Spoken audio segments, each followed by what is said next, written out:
En la historia del famoso modelo de lujo americano Lincoln Continental, ya se han cubierto varios periodos. Desde el Zephyr de 12 cilindros, que se convirtió en la encarnación del estilo aerodinámico de finales de los años 30, hasta los Continentales de 4 puertas de los años 60, aquellos en los que Morfeo y sus amigos conducían en Matrix. Bienvenidos a un nuevo video donde consideraremos la historia de la serie Continental Mark, que se convirtió en uno de los símbolos más notables y exitosos de la industria automotriz americana de los años 70. Esto es significativo, ya que esta fue una época de grandes dificultades para la industria automotriz estadounidense. Si te gusta este tipo de contenido, suscríbete a nuestro canal, es gratis. Vamos a ello. Antes de adentrarnos en el personaje principal de este episodio, recordemos brevemente la historia de las generaciones anteriores de este famoso. El primer Lincoln Continental fue construido en 1939 sobre la base del Lincoln Zephyr. Fue un automóvil personalizado y único creado especialmente para Edsel Ford. El coche fue tan popular entre el público que, en 1940, comenzó su producción en serie. Con actualizaciones periódicas, excepto en tiempos de guerra, el Continental sobrevivió hasta 1948. Sin embargo, debido a dificultades financieras, el modelo de la división Lincoln cesó su existencia. Siendo una parte importante de la historia de toda la empresa Ford, el Continental fue revivido en 1955 como una marca completamente independiente. Su único modelo recibió el nombre de Continental Mark II, porque el Continental original de Edsel Ford, su sucesor espiritual, fue considerado el Mark I. El Mark II se convirtió en el coche más lujoso y caro de su época, y quizás uno de los más elegantes, pero fue un fracaso en el mercado. En total, se vendieron unas 3 unidades, y en 1956, la marca Continental como entidad separada fue descontinuada. El nombre fue devuelto a la división Lincoln Mercury, y, a partir de 1958, comenzó a usarse en sus modelos insignia. Para mantener una conexión con el coche más lujoso jamás producido por Ford, estos modelos continuaron usando la notación de índice Mark. De 1958 a 1960, se lanzaron los modelos Lincoln Continental Mark III, Mark IV y Mark V, que eran mucho más sencillos que el Mark II y significativamente más baratos. En consecuencia, se vendieron mucho mejor. Sin embargo, sus cifras de ventas no fueron suficientes para generar alguna ganancia para la división. Pero en 1961, todo cambió. Se presentó el nuevo Lincoln Continental, que se deshizo del índice Mark con un estricto diseño despojado de excesos, casi europeo o, como se le llamaba entonces, diseño continental. Este modelo realmente salvó la marca Lincoln, volviéndola rentable por primera vez en muchos años. El Lincoln de los años 60, cuyo único representante fue el Continental, se vendió más rápidamente que sus predecesores de los 50. Pero aún no podía seguir el ritmo de sus competidores de GM. Por cada Continental vendido, se tenían que vender 6 Cadillacs. Una de las razones de esto fue el estricto diseño Continental, desarrollado por Elwood Engel. Hoy en día, estos Lincolns son considerados uno de los coches americanos más elegantes de los años 60. Pero en ese momento, simplemente no encajaban en la ideología estilística, que se consideraba la norma en la clase de lujo, y era promovida por los modelos Cadillac. Otra razón fue la muy limitada elección de tipos de carrocería. El Continental se ofrecía únicamente en forma de sedanes y convertibles de 4 puertas, la carrocería más popular de la época. El hardtop de 2 puertas apareció recién en 1966. En 1965 se comenzó a trabajar en un sucesor para el Continental. El proyecto inició con una propuesta de Lee Iacocca, quien para entonces se había mudado de su puesto de gerente general de la división Ford al de vicepresidente ejecutivo de productos de toda la empresa Ford Motors. Fue Iacocca quien tomó la decisión de cambiar la esencia misma de Lincoln, transformándolo de un sedán de lujo para presidentes, funcionarios de alto rango o banqueros a un coche de lujo personal mucho más cercano a la gente con ingresos más altos. Es decir, a una versión más cara y prestigiosa del Ford Thunderbird. Y en consecuencia, decidió utilizar la arquitectura del Thunderbird para el nuevo modelo con el fin de reducir costes, y posiblemente, incluso abandonar el nombre Continental. Toda la idea fue recibida con hostilidad por parte de la alta dirección de la división Lincoln Mercury, que quería ver un Lincoln verdaderamente nuevo, no solo una versión mejorada del Thunderbird. Iacocca, sin embargo, estaba convencido de sus ideas y, por lo tanto, recurrió al engaño. Reunió a un equipo de diseñadores leales a él, dirigido por Dave Ash, y les ordenó desarrollar un coche nuevo basado en la plataforma del Lincoln Thunderbird, diciéndoles a los representantes de la dirección del Lincoln Mercury que el trabajo se estaba realizando en un nuevo modelo para Ford, programado para debutar en el año modelo 1967. Este truco permitió a los diseñadores trabajar tranquilamente durante varios meses, sin ninguna interferencia de los jefes de Lincoln.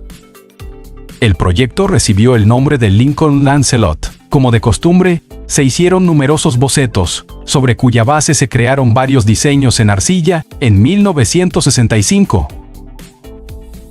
Uno de ellos presentaba una enorme parrilla del radiador con barras transversales verticales al estilo Rolls-Royce, y una parte trasera cuyo diseño recordaba al Continental Mark II original gracias a la protuberancia para la rueda de repuesto en la tapa del maletero.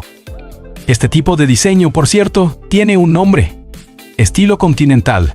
Iacocca eligió este modelo como base para el diseño del nuevo Lincoln, programado para salir en 1968 bajo el nombre de modelo de 1969. La gerencia de la división Lincoln Mercury estaba furiosa, porque lo que Iacocca proponía no solo se refería al fracasado proyecto Mark II, sino también a los antiguos Rolls-Royce de antes de la guerra, que incluso en Estados Unidos se consideraban un arcaísmo absoluto. Sin embargo, Iacocca simplemente ignoró todas las objeciones y ordenó lanzar exactamente este modelo en serie. Además, el nombre Lancelot, bajo el cual se desarrolló el proyecto, era temporal. Y cuando llegó el momento de elegir un nombre para el modelo de producción, Iacocca insistió en el nombre Continental Mark III, a pesar de que el mismo nombre ya se había utilizado en el modelo de 1958. Según algunas fuentes, Iacocca decidió reiniciar la serie Continental Mark, comenzando con el tercer número en lugar del sexto, lo cual sería mucho más lógico, porque creía que la batalla entre el Continental Mark II original y el Cadillac El Dorado, de la que Cady salió victorioso, había quedado inconclusa. Iacocca quería venganza. Por eso, cuando Cadillac anunció el lanzamiento de su nueva generación El Dorado, con tracción delantera en 1967, Iacocca decidió desviarse del plan original, que era sacar un nuevo Lincoln al mercado simplemente como una versión más cara del Thunderbird, con un diseño diferente. Iacocca decidió subir la apuesta y hacer del nuevo Continental Mark III con tracción trasera un competidor directo del nuevo El Dorado. El Mark III salió a la venta en abril de 1968 a un precio inicial de $6.58. Solo costaba $20 menos que el costo de la configuración básica del buque insignia de Cadillac. En términos de precios de 2025, esto equivale a unos $61.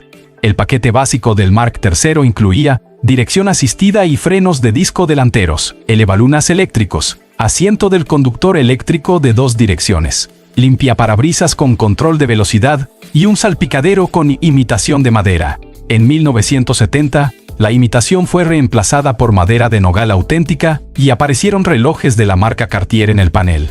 Ese mismo año, el equipamiento de serie incluía un sistema de frenos antibloqueo con sensores magnéticos en las ruedas. Bajo el capó del Mark III estaba el motor más grande disponible de la empresa Ford, un bocho de 5 litros, 460 SID, que funcionaba exclusivamente en combinación con una transmisión automática Select Shift de 3 velocidades. A pesar de las impresionantes especificaciones del motor, el Continental Mark III no ofrecía una dinámica que impresionara. Esto no es de extrañar, ya que era un coche grande y pesado, con una longitud de 5.5 metros y un ancho de poco más de 2 metros, pesaba 2.226 kilogramos con el depósito lleno. De 0 a 100 km/h, el Mark III aceleraba en 9.5 segundos, mientras que la velocidad máxima era de poco más de 200 km/h. Para compensar la falta de dinámica, se podían agregar opciones de lujo, incluyendo varias radios de casete, aislamiento acústico adicional, cierre centralizado, control de crucero, aire acondicionado y asientos ajustables eléctricamente con tapicería de cuero o una combinación de cuero y tela. También se podía pedir una escotilla en el techo y un sistema de conmutación automática de luz de larga a corta. A elección del comprador se ofrecían 22 colores de carrocería, 14 de los cuales eran metálicos. En 1970, la lista de opciones incluía un control de clima automático. El precio de un Mark III, totalmente equipado, alcanzaba los $9.50. Pero esto, teniendo en cuenta la inflación, era aproximadamente un 30% menos que el precio del Continental Mark II, original de los años 50. $30 millones y 3 años de trabajo. Eso es lo que se gastó en el desarrollo y lanzamiento del nuevo Lincoln Continental Mark III. ¿Pero valió la pena el riesgo? ¿Logró Iacocca hacer realidad el ambicioso plan de convertir el modelo en un competidor genuino para el Eldorado? Por supuesto, ¿tuvo éxito?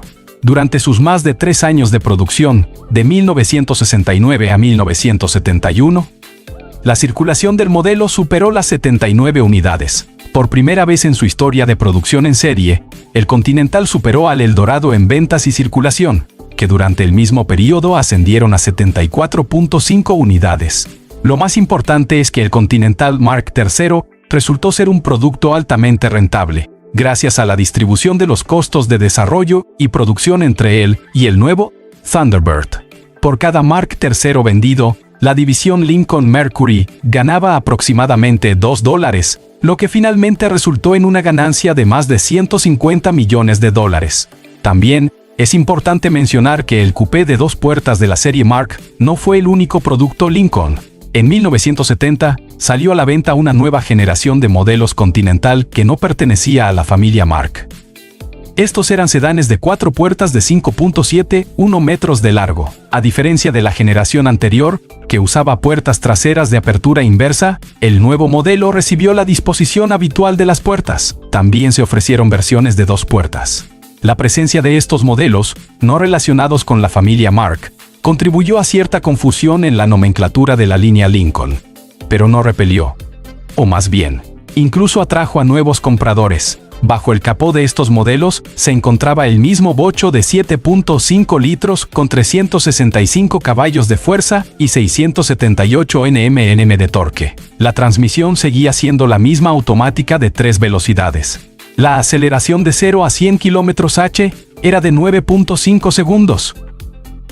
El consumo de combustible combinado declarado era de 26,4 litros por cada 100 kilómetros, pero en el ciclo urbano, el monstruo de 7.5 litros podía comer entre 33 y 40 litros de gasolina, dependiendo del estilo de conducción. Lo que realmente importaba era el equipamiento de lujo, que incluía accionamientos eléctricos para todo lo que pudiera moverse, una suspensión neumática trasera autoajustable, climatización, control de crucero, un interior combinado de cuero y vinilo con alfombra gruesa en el suelo, y muchas otras comodidades. El sedán Lincoln Continental, que debutó en 1970 y se vendió hasta 1979, no fue tan rentable como la serie coupé Continental Mark. Sin embargo, se vendió casi en las mismas cantidades que el coupé, e incluso un poco mejor, lo que también le trajo al fabricante buenas ganancias. Ese fue exactamente el éxito que la marca Lincoln había esperado desde que cesó la producción de la primera generación del Continental, y con el coupé tipo Mark, las cosas iban de maravilla. El nuevo Continental Mark IV llegó a los concesionarios bajo el signo del año modelo 1972 y continuó superando las ventas de su jurado compañero de clase, el Cadillac Eldorado. Llegamos al final de este video. Comenta en los comentarios, dale like al video, suscríbete y activa la campanita para disfrutar de próximos videos como este. Hasta la próxima.